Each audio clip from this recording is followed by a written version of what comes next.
പത്രം വായന കൊണ്ട് എന്താ കാര്യം എന്നല്ലേ? പത്രം വായന കൊണ്ട് ഒന്നല്ല, പലതുണ്ട് കാര്യം. എസ്പെഷ്യലി ഇംഗ്ലീഷുള്ള ഒരു കോമ്പറ്റേറ്റീവ് എക്സാമിന് പ്രിപ്പയർ ചെയ്യുന്ന ആളാണ് നിങ്ങളെങ്കിൽ എന്തൊക്കെയാണ് ഉപയോഗങ്ങൾ എന്നല്ലേ?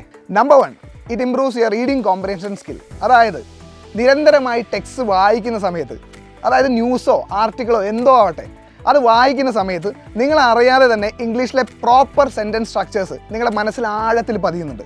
ഇത് നിങ്ങൾക്ക് എക്സാമിന് പോകുന്ന സമയത്ത് സെൻറ്റൻസ് ഇംപ്രൂവ്മെൻറ്റ് അല്ലെങ്കിൽ സ്പോട്ട് ദ എറർ ക്വസ്റ്റ്യൻസ് ചെയ്യാൻ വളരെയധികം യൂസ്ഫുൾ ആവും. കുറച്ചുകൂടെ നിങ്ങളുടെ ടൈം സേവ് ചെയ്യാൻ നിങ്ങൾക്ക് ഉപകാരപ്രദമാവും. അതായത് നിങ്ങൾ ഇനിയും പത്രം വായന തുടങ്ങാത്ത ഒരാളാണെങ്കിൽ, ഇനി പത്രം വായന തുടങ്ങുകയാണെങ്കിൽ ആദ്യ ദിവസം തന്നെ എത്ര നേരം എടുക്കുന്നുണ്ട് ഒരു പത്രം വായിക്കാൻ, അല്ലെങ്കിൽ ഒരു പത്രത്തിലെ ഒരു പെർട്ടിക്കുലർ ആർട്ടിക്കിൾ വായിക്കാൻ എത്ര സമയം എടുക്കുന്നുണ്ടെന്ന് നോക്കുക.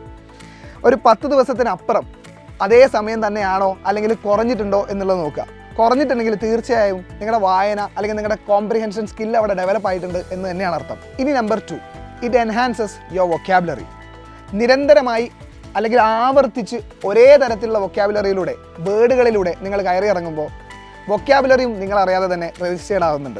ആൻഡ് അഡ്വാൻസ് ആയിട്ടുള്ള ഒരു പഠനമാണ് നിങ്ങൾ ഉദ്ദേശിക്കുന്നതെങ്കിൽ തീർച്ചയായിട്ടും ഒരു നോട്ട്ബുക്കോ അല്ലെങ്കിൽ ഒരു പോക്കറ്റ് ഡയറിയോ നിങ്ങളുടെ കൂടെ തന്നെ കരുതുക. പത്രം വായിക്കുന്ന സമയത്ത് കൃത്യമായിട്ട് അറിയാത്ത വൊക്കാബുലറി വരുന്ന സമയത്ത്, അതായത് ഫ്രേസസോ ഇഡിയംസോ എക്സ്പ്രഷൻസോ വാട്ടെവർ ഇറ്റ് ഈസ്, അറിയാത്ത പുതിയതായിട്ടുള്ള ഒരു ഫ്രേസ് വരുന്ന സമയത്ത് അത് കൃത്യമായിട്ട് എഴുതിയെടുക്കുക. എഴുതിയെടുത്താൽ മാത്രം പോരാ, ഈ എഴുതിയെടുത്തിട്ടുള്ള വൊക്കാബുലറി 10-15 ദിവസത്തിന് ഇപ്പുറം വരുമ്പോൾ തീർച്ചയായിട്ടും അത് റിവൈസ് ചെയ്യുകയൂടെ വേണം. അങ്ങനെയാണെങ്കിൽ വൊക്കാബുലറി പാർട്ടും നിങ്ങൾക്കൊരു പ്രശ്നമേ ആവില്ല.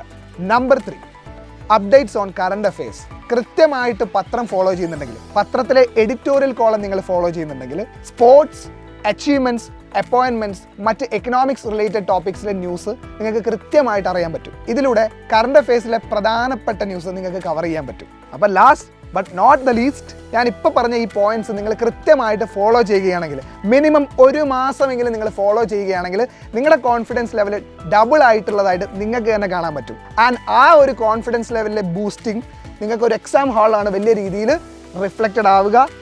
അപ്പോൾ നിങ്ങൾ എന്ത് ചെയ്യുക? ഇനിയും നിങ്ങൾ പത്രം വായന തുടങ്ങിയിട്ടില്ലെങ്കിൽ ഉടനടി ഒരു പത്രം എടുത്ത് വായിച്ച് തുടങ്ങുക. ആൻഡ് 1 മാസം കഴിഞ്ഞ് നിങ്ങൾ അതിൻ്റെ ഫീഡ്ബാക്ക് ഈ ഒരു കമൻറ്റ് ബോക്സിൽ തന്നെ വന്ന് ഞങ്ങളെ അറിയിക്കുക.